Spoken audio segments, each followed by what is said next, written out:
Prova. Scusatemi, amici bellini. Ho letto alcuni vostri commenti. Non puoi lasciarci così un video di Bless you. Ok, quando arriva lo starnuto si deve dire bless you. Benvenuti a tutti i nuovi iscritti, qualunque sia il vostro nome, sesso, religione, eccetera, eccetera. Allora, poca roba oggi, se non l'ultima cosa che vi sta arrivando in privato è un infortunio accaduto ad Osimhen. E non fate i cattivi, non fate quelli là che esultano perché così, a parte che ho riguardato le immagini, gli resta un po' la caviglia sotto all'avversario, il contrasto si alza subito, quando si alza fa molta scena, si tocca la caviglia, si rituffa a terra, se la tocca, dice no, non ce la faccio, eccetera, eccetera, mettono il ghiaccio e poi alla fine conclude la partita sulle sue gambe, esulta con i compagni, li incoraggia, quindi niente di grave su Osimhen, Poi ovviamente ci interessa il giusto. Però la riflessione è generale su quelli che sono gli infortuni che poi capitano in nazionale.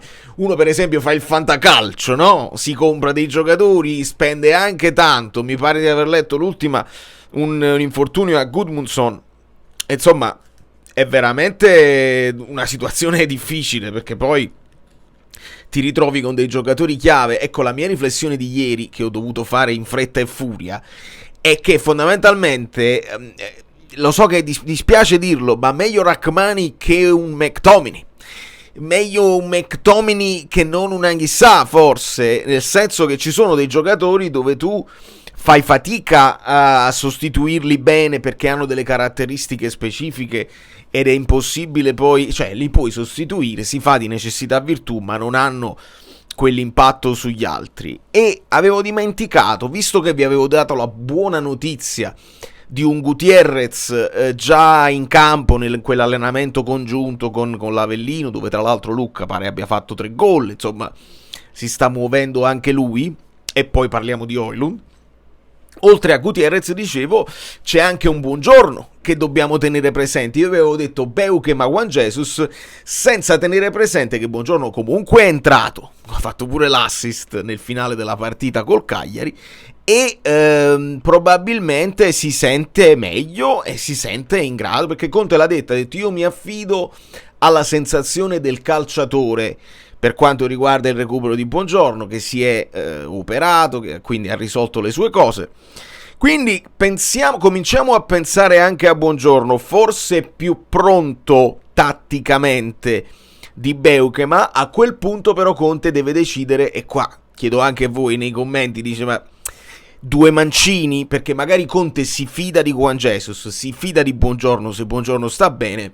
Sono quelli che hanno un vantaggio rispetto a Beukema e rispetto a Marianucci, che conoscono quello che Conte vuole. Il problema è che il doppio centrale mancino non sempre, poi sono dettagli, però nell'uscita che il Napoli fa bene, quando i 2 centrali si allargano e viene Lobotka al centro, avere un centrale mancino sulla destra a fare il lavoro di Rrahmani, secondo me potrebbe essere una problematica, e secondo me bisogna ragionarci bene, quindi spingo idealmente verso l'utilizzo di Beukema, che comunque 30 milioni e passa, comunque ha fatto un grande campionato, e quel poco che abbiamo visto nel pre-season secondo me pure non è andato malissimo, e quindi oggi ho più il dubbio Juan Jesus su Buongiorno che non per esempio Buongiorno Beukema, che quindi resta Juan Jesus e ci aggiungi Buongiorno a destra. Lì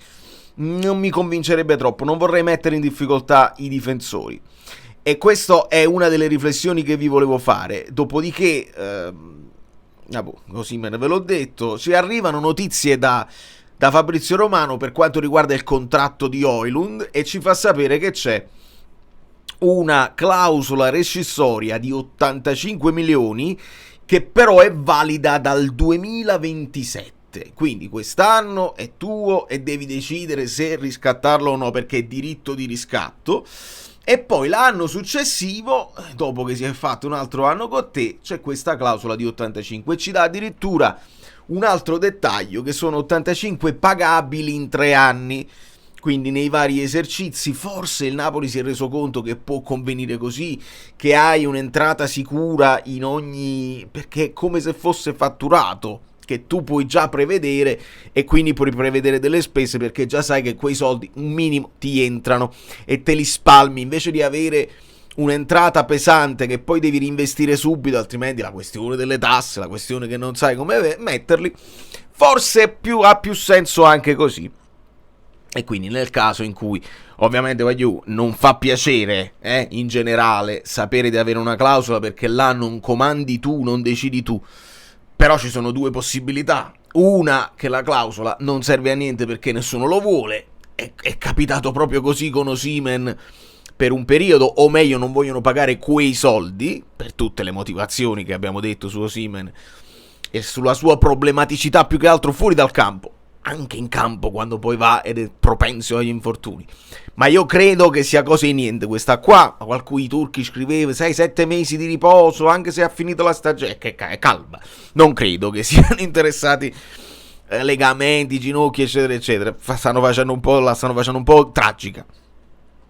Però la questione è proprio questa, che la clausola significa o questo o significa che però ha fatto una grande stagione. Vedi Kim, ti dispiace che se lo sono venuti a prendere subito, però vuol dire anche che quella stagione subito il miglior difensore del campionato, performato alla grande, e quindi vuol dire che ti fai un anno o 2 anni veramente di alto livello, poi devi ricominciare, magari nel frattempo ti è cresciuto Lucca alle spalle, e quindi è un discorso, la clausola, che va letto bene, non va letta né come cosa negativa né come cosa positiva. Ci sono molto spesso, io mi trovo sempre in mezzo nel raccontare le cose, perché può essere vista come cosa buona o come cosa, o può essere entrambe le cose, quindi non c'è problema. Faccio un altro controllino delle cose che possono essere successe, che magari vi sono sfuggite. Ecco, Colisacco mi stava sfuggendo. Adesso si parla di un prestito con diritto di riscatto